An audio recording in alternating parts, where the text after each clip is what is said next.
हरे कृष्ण कृष्ण कृष्ण हरे हरे, हरे राम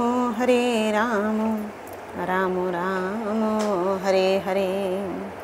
गुरु ब्रह्मा गुरु विष्णु गुरुदेव महेश्वर, गुरु साक्षात् परम ब्रह्म तस्मै श्री गुरवे नमः। नमो ब्रह्मण्य देवाय गो ब्रह्मण हिताय च जगद्धिताय श्रीकृष्णाय गोविंदाय नमो नमो। जय गुरुदेव, जय राधे जय राधे जय राधे।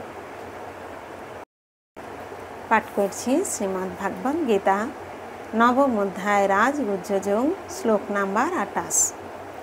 শুভাশুভ ফলৈরেবং মোক্ষসে কর্মবন্ধনৈ সন্ন্যাসযোগ যুক্তাত্মা বিমুক্ত মামুপৈষ্যসি।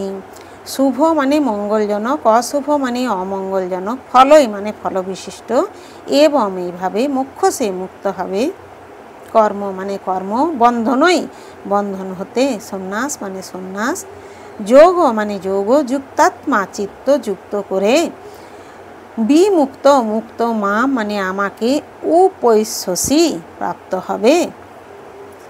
অনুবাদ: এভাবেই তুমি আমাতে সমস্ত কর্ম অর্পণ করার মাধ্যমে শুভ ও অশুভ ফলবিশিষ্ট কর্মের বন্ধন থেকে মুক্ত হবে।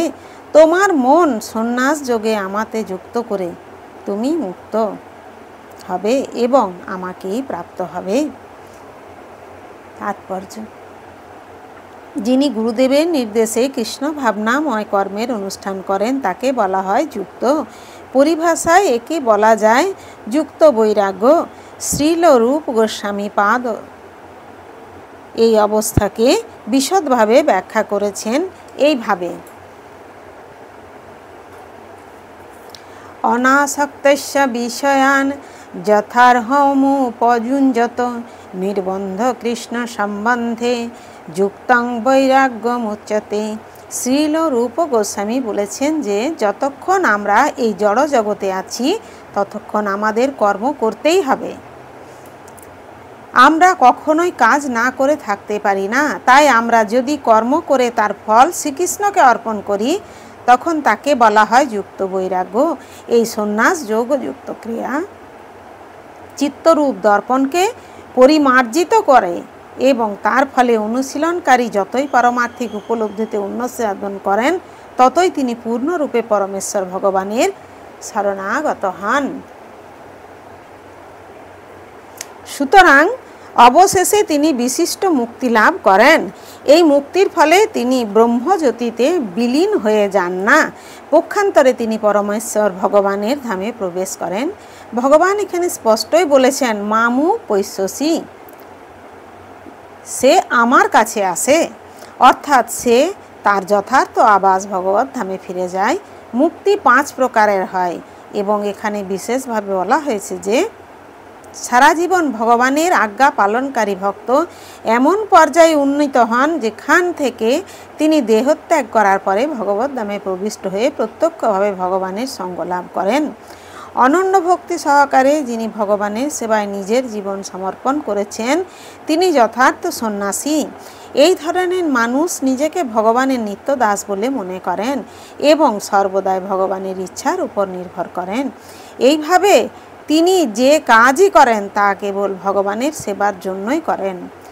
তাই তার প্রত্যেকটি ক্রিয়াকলাপ ভগবত সেবাময় হয়ে ওঠে। তিনি বেদ বিহিত সকাম কর্ম ও স্বধর্মের প্রতি তেমন গুরুত্ব দেন না। সাধারণ মানুষের জন্য বেদ বিহিত স্বধর্মে বাধ্যতামূলক, কিন্তু পূর্ণরূপে ভগবানের সেবায় নিযুক্ত শুদ্ধ ভক্ত কখনো বৈদিক বিধানের বিপরীত আচরণ করেন বলে প্রতিভাত হলেও কার্যত তা নয়।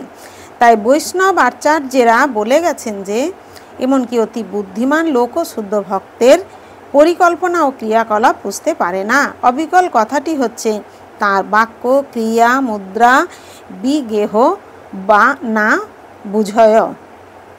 এইভাবে যে মানুষ ভগবানের সেবায় নিত্যযুক্ত অথবা ভগবানের চিন্তায় এবং ভগবানের সেবা সংকল্পে নিত্য মগ্ন থাকেন, তাকে সর্বতভাবে মুক্ত বলে বিবেচনা করতে হবে এবং ভবিষ্যতে তার ভগবত ধামে ফিরে যাওয়া সুনিশ্চিত। তিনি শ্রীকৃষ্ণের মতোই সব রকম জাগতিক সমালোচনার ঊর্ধ্বে।